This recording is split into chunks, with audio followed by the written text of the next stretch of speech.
24শে জুলাই যে ঘটনা ঘটেছে কলকাতায়, আমরা দেখেছি যে মিছিলের মধ্যে সাংবাদিকদের ওপর যে নিগ্রহ, শুভেন্দু অধিকারী তিনি প্রতিশ্রুতি দিয়েছিলেন যে গুন্ডা দমন বিলের মাধ্যমে নাকি তিনি 3 পুরুষ মনে রাখবে এমন শাস্তি দেবেন, কিন্তু দেখা গেল যে 3 দিন পরেই জামিন দিয়ে দেওয়া হলো। কি বলবো?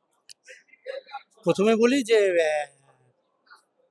24 তারিখ তার আগে সারা ভারতবর্ষ জুড়ে যাদের চাকরি ভবিষ্যৎ সমস্তটাই অন্ধকার করে দিয়েছে আজকের নরেন্দ্র মোদী পরিচালিত সরকার, তার বিরুদ্ধে সারা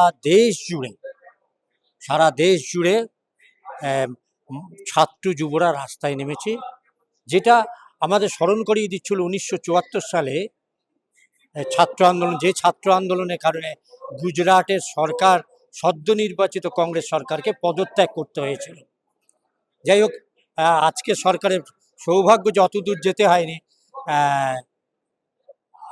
শিক্ষামন্ত্রীর পদত্যাগের মধ্য দিয়ে, মানে রেকর্ড পরিমাণে আজকেও দেখবেন উড়িষ্যাতে পেপার লিক হয়েছে। এই একটা বড় চক্র, এবং দেখবেন বিজেপি শাসিত রাজ্যগুলোতেই এগুলো হচ্ছে। কিছুদিন আগে দেখবেন উত্তরাখণ্ডে হয়েছিল একটা টেকনিক্যাল ইউনিভার্সিটি। তো স্বাভাবিকভাবেই যুব ছাত্ররা, যারা সেটিংয়ে হয় না, সেটিং করা যাদের যায় না, যাদের ইডি সিবিআই দিয়ে ভয় দেখিয়ে বকলস পরানো যায় না, সেই ছাত্ররা রাস্তায় নেমেছিলেন, ন্যায়সঙ্গতভাবেই নেমেছিলেন। আমি চতুর্থ স্তম্ভ হিসেবে সংবাদ মাধ্যমের স্বাধীনতার পক্ষে এবং 100 বার স্বাধীনতার পক্ষে। কিন্তু আজকে পশ্চিম ভারতবর্ষে সাংবাদিকতা বলে যেটা বোঝায়, আমি বলি সাংবাদিকতা বলতে বোঝায় হচ্ছে সোশ্যাল মিডিয়ায় যারা আপনাদের মতো ঝুঁকি নিয়ে সত্যটাকে তুলে ধরেন, সরকারের অনুগ্রহপ্রাপ্ত নয়। গদি মিডিয়া বলে একটা কথা আছে, স্বাভাবিক মিথ্যাচার। ফলে গদি মিডিয়ার উপর মানুষের নানা ধরনের, এবং যেভাবে তারা মিথ্যা ঘন্টার পর ঘন্টাখানেক সঙ্গে রাম, ঘন্টাখানেক সঙ্গে অমুক তমুক বলে যে সারাক্ষণ ঘৃণা বিদ্বেষ ছড়ায়, এই বিদ্বেষের বিরুদ্ধে, ঘৃণার বিরুদ্ধে মানুষের ক্ষোভ রাগ। কিন্তু তারপরেও বলবো যে কারুর কাজে বাধা দেওয়া উচিত নয়। এই সব করেও ছাত্র আন্দোলনে তো কালিমালিপ্ত করা যায়নি। ফলে আমরা সংবাদ মাধ্যমের স্বাধীনতার পক্ষে। কিন্তু এখন তো সংবাদ মাধ্যম, বিশেষ করে গদি মিডিয়া, তারা তো কার্যত কোনো একটা রাজনৈতিক দলের জার্সি পরে নিয়েছে। ফলে সেই রাজনৈতিক দলের বিরুদ্ধে মানুষের সেই ক্ষোভ প্রকাশিত হয়। তা এটা বলছি মানে এই নয় যে সংবাদ মাধ্যম সে যে জার্সি পরে নিক না কেন, জার্সি পরার অধিকার তার আছে, তার নিরাপদে কাজ করার অধিকার আছে। আমি এই আক্রমণকে সমর্থন করি না, কিন্তু তাকে হাতিয়ার করে সরকার যেভাবে ইসলাম ধর্মের মানুষদের গ্রেপ্তার করলো এবং গোটা আন্দোলনকে কালিমালিপ্ত করার চেষ্টা করেছেন, সেটা অত্যন্ত বিপজ্জনক। এবং গুন্ডা দমন আইন এখনো কার্যত চালু হয়নি, কেন গেজেট নোটিফিকেশন হয়নি, খালি মুখে মুখে বলে যাচ্ছেন। এবং গুন্ডা কারা?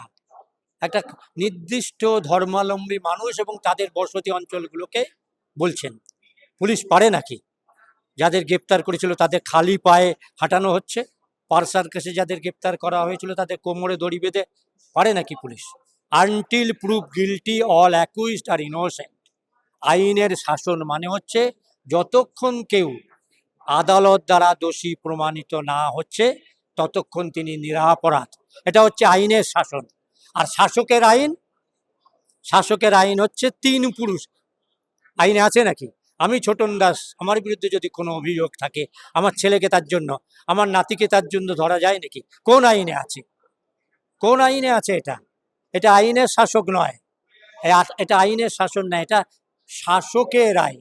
শাসক যা চায় সেটাই কিন্তু ভারতবর্ষের আইন নয়, দেশের আইন নয়। ফলে আমরা দৃঢ়ভাবে আইনের শাসনের পক্ষে এক। এবং এই যে গুন্ডা দমন আইন যদি ভালো করে দেখেন, কখনো যদি এই বিষয়ে আপনারা ডাকেন বলবো, বলা যায় এটা মিশা 70 দশকের 71 সালে শ্রীমতী ইন্দিরা গান্ধী তিনি এই মিশা পাশ করেছিলেন বিরোধী কণ্ঠ দমন করার জন্য। সেই সময় পার্লামেন্টে দাঁড়িয়ে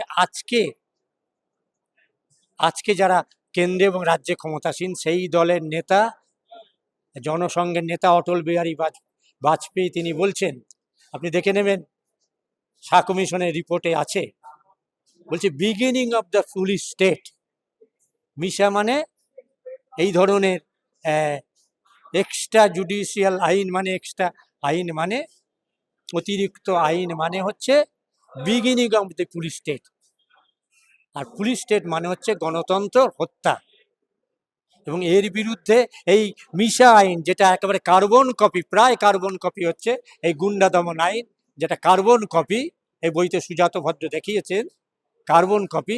এই মিশাতে লালকৃষ্ণ আদবানি, আজকের যারা দিল্লি এবং কলকাতায় ক্ষমতায় আছেন তাদের মার্গদর্শনে আছেন, মার্গদর্শন মণ্ডলীর সদস্য, তিনি 19 মাস জেল খেটেছিলেন বিরোধী শক্তি হিসেবে। ফলে এটা হচ্ছে বিরোধী কণ্ঠ দমন করা, গণ আন্দোলন, কৃষক আন্দোলন, ছাত্র আন্দোলন, শ্রমিক আন্দোলন, একই সঙ্গে হকার আন্দোলন দমন করার জন্য এই আইন আনা হয়েছে। প্রত্যেকটি এই ধরনের দানবীয় আইনের যা পরিণতি, যারা এনেছেন তাদের যা পরিণতি হয়েছে, আজকে যারা এই আইন পশ্চিমবাংলায় আনছেন তাদের পরিণতি একই হবে।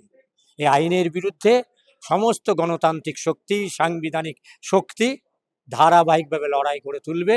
যেভাবে মিশাকে বাতিল করতে বাধ্য করেছিল, যেভাবে টাডাকে বাতিল করতে বাধ্য করেছিল, যেভাবে পোটাকে বাতিল করতে বাধ্য করেছিল, পশ্চিমবাংলার এই দানবীয় আইন এখনো চালু হয়নি, এই আইনকেও বাতিল করবে পশ্চিমবাংলার মানুষ, এ বিশ্বাস আমাদের আছে।